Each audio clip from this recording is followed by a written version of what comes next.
Assalamualaikum my dear students, class 8th, subject geography, and today my topic is classification of industries. In last lecture we have already discussed the classification of industries on the basis of their raw material.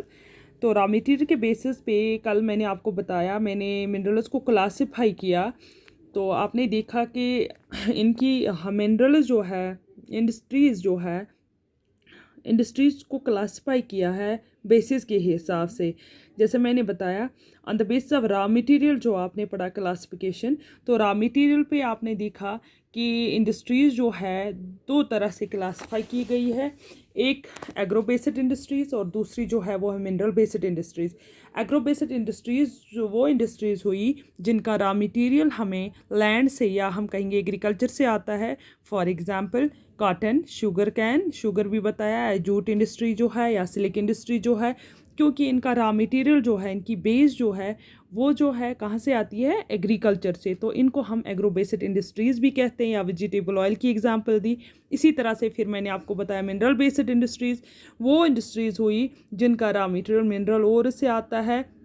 तो mineral ores जैसे iron and steel है, पहले iron और या steel और जो है ये और फॉर्म में आता है खाम माल की सूरत में, फिर हमें इनको तैयार करते हैं मशीनरी के ज़रिए, हैवी मशीनरी या बिल्डिंग मटेरियल या रेलवे कोच के इस्तेमाल करते हैं, तो इनको बोलते हैं मिनरल बेस्ड इंडस्ट्रीज़। फिर हमने तीसरा पार्ट जो पढ़ा that is the marine based industries. Marine based industries वो इंडस्ट्रीज़ हुई जिनका रॉ मटेरियल हमें ओशन या सी से मिलता है, जैसे मैंने एग्जांपल दी फिशेस या फिश ऑयल की। तो इस तरह से हमने इंडस्ट्री को क्लासीफाई किया। पहली क्लासिफिकेशन उनकी on the basis of raw material. अब हम सेकंड क्लासिफिकेशन जो करेंगे वो करेंगे on the basis of size. तो साइज़ जो है इंडस्ट्रीज़ का वो हम किस तरह से क्लासीफाई करेंगे, वो हम इस क्लासीफाई करेंगे कि the amount of capital invested, कि कितना अमाउंट जो है, that means we classify industries on the basis of the capital investment, कि हमने कितना कैपिटल इन्वेस्ट, कितना पैसा, कितने करोड़, कितने लैक्स में हमने पैसे को लगाया है, तो कितने लोग इसमें काम कर रहे हैं, कितने लोगों को जॉब्स एम्प्लॉयमेंट मिली है, कितनी बड़ी इंडस्ट्री है, ये साइज़ के हिसाब से कितनी छोटी है या बड़ी है। तो इस हिसाब से इंडस्ट्रीज़ को on the basis of size जो है वो क्लासिफाई किया है दो कैटेगरीज़ में। फर्स्ट कैटेगरी जो है उसको हम कहेंगे स्मॉल स्केल इंडस्ट्रीज़, सेकंड को कहेंगे हम लार्ज स्केल इंडस्ट्रीज़। जो स्मॉल स्केल इंडस्ट्रीज़ है, स्मॉल स्केल इंडस्ट्रीज़ में हम कहेंगे स्मॉल स्केल इंडस्ट्रीज़ में हम ये कहते हैं कि स्मॉल स्केल इंडस्ट्रीज़ जो है उनको हम कॉटेज इंडस्ट्रीज़ के नाम से भी जानते हैं। कॉटेज इंडस्ट्रीज़ वो इंडस्ट्रीज़ हो गई जो हमें छोटी मोटी इंडस्ट्रीज़ पे है, जिनमें हमें ज़्यादा पैसा नहीं इन्वेस्ट करना पड़ता है। जैसे एक छोटा सा यूनिट कोई इंडस्ट्री का होता है, फॉर एग्ज़ाम्पल हम पोट्री मेकिंग करते, छोटे छोटे बर्तन बनाते, या हम बास्केट मेकिंग, टोकरियाँ बनाते हैं। तो इन इंडस्ट्रीज़ को हम ये कहेंगे कि they are small scale industries. ये लार्ज स्केल नहीं है, स्मॉल स्केल इंडस्ट्री। या बास्केट मेकिंग या टॉयज़ बनाते हैं, इन इंडस्ट्रीज़ को हम कहेंगे स्मॉल स्केल इंडस्ट्रीज़। फिर इसी तरह से सेकेंड ग्रुप जो है वो है large scale industries. Large scale industries जो है वो बड़ी बड़ी इंडस्ट्रीज़ आती है जिनमें हम मैन्युफैक्चरिंग करेंगे बहुत बड़े बड़े चीज़ों की। तो इस तरह से उसमें ज़्यादातर मशीनरी इस्तेमाल होती है, ज़्यादातर टूल्स इस्तेमाल, बड़े बड़े टूल्स होते हैं इस्तेमाल, ज़्यादा लेबर की ज़रूरत पड़ती है। तो उन इंडस्ट्रीज़ को हम कहेंगे लार्ज स्केल इंडस्ट्रीज़। इसी तरह से स्मॉल स्केल इंडस्ट्रीज़ जो है उन पे लेसर अमाउंट, मैंने बताया, कम खर्चा होता है उन पे, और टेक्नोलॉजी भी as compare to large scale इनकी टेक्नोलॉजी भी कम होती है।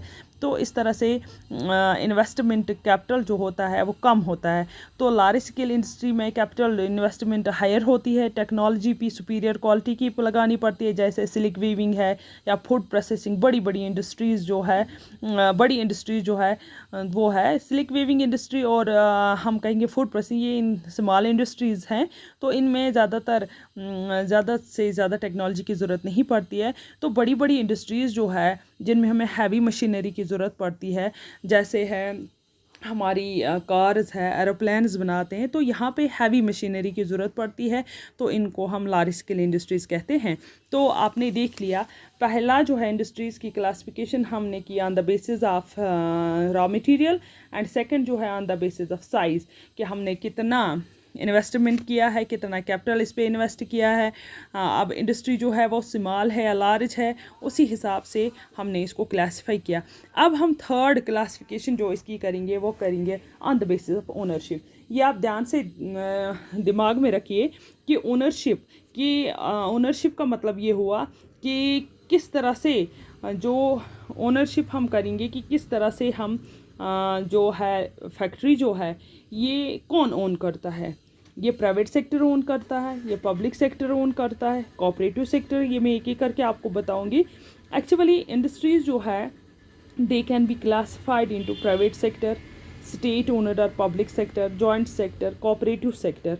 तो ये 4 चीज़ें आप याद रखेंगे। क्या इंडस्ट्रीज़ जो है या कभी कभी उनको ओन करता है प्राइवेट सेक्टर, या स्टेट ओनर और पब्लिक सेक्टर, या जॉइंट सेक्टर, या कोऑपरेटिव सेक्टर। ये आप याद रखेंगे कि किस तरह से ये फैक्ट्रीज़ जो है ओन होती है। अगर हम पहले बात करेंगे प्राइवेट सेक्टर की, प्राइवेट सेक्टर इंडस्ट्रीज़ वो इंडस्ट्रीज़ हुई they are owned and operated by individuals और group of individuals. Private sector हम उन इंडस्ट्रीज़ को कहते हैं, जैसे हम कहते हैं public transport, that means government transport, buses जो है बड़ी बड़ी मेटाडोर जो है इनको टैक्स देना पड़ता है गवर्नमेंट की तरफ, गवर्नमेंट को भी, तो इनको हम कहेंगे पब्लिक ट्रांसपोर्ट या पब्लिक सेक्टर। इसी तरह से आप देखते हो छोटी मोटी गाड़ियाँ आपको घर में होती है जिनको हम प्राइवेट ट्रांसपोर्ट कहते हैं।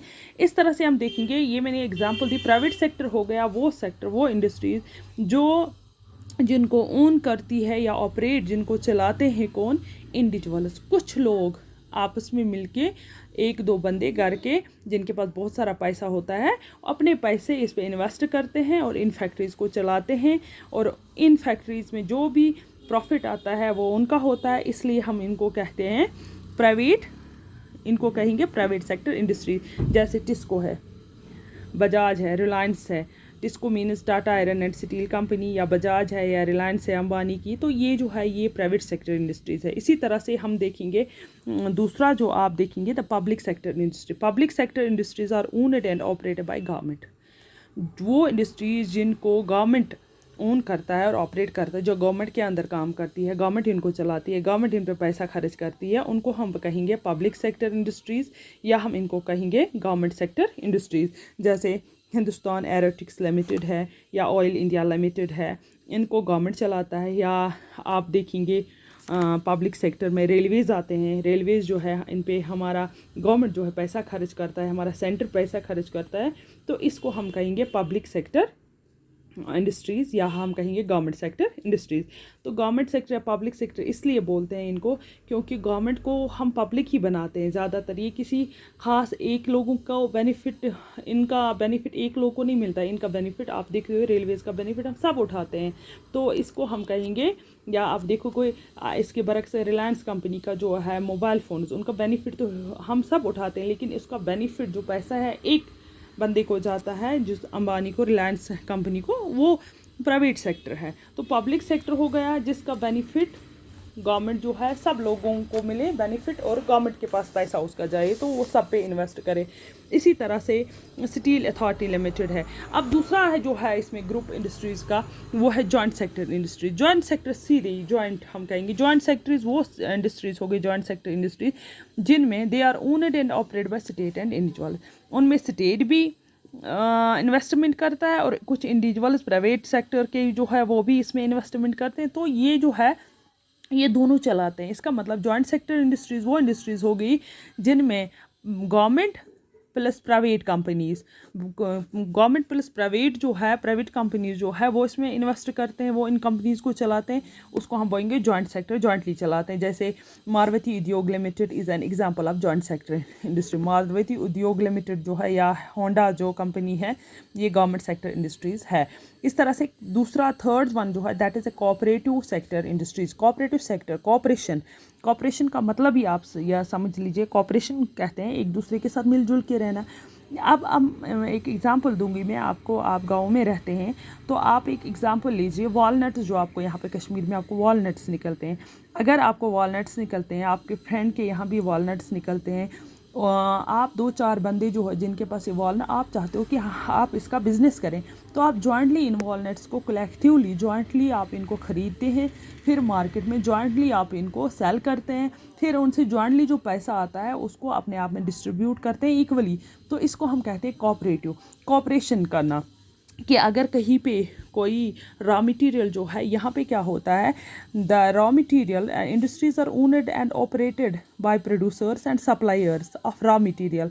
प्रोड्यूसर और सप्लायर दोनों, जो रॉ मटेरियल जो वर्कर्स होते हैं, वो वर्कर जो होते हैं, जैसे मैं कहूँगी आपको जो किसान होता है या जिनके पास गाय होती है, गायें बहुत सारी होती है, एक बंदे के पास 10 है, दूसरे बंदे के पास 10, तो ये मिलजुल के इनका दूध जो इकट्ठा करके एक डेयरी फार्म बनाते, कलेक्टिवली बेचते हैं।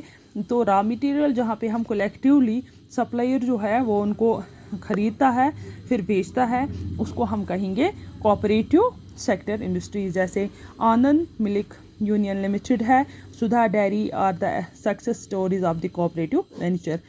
तो आज के लिए इतना ही। Thank you.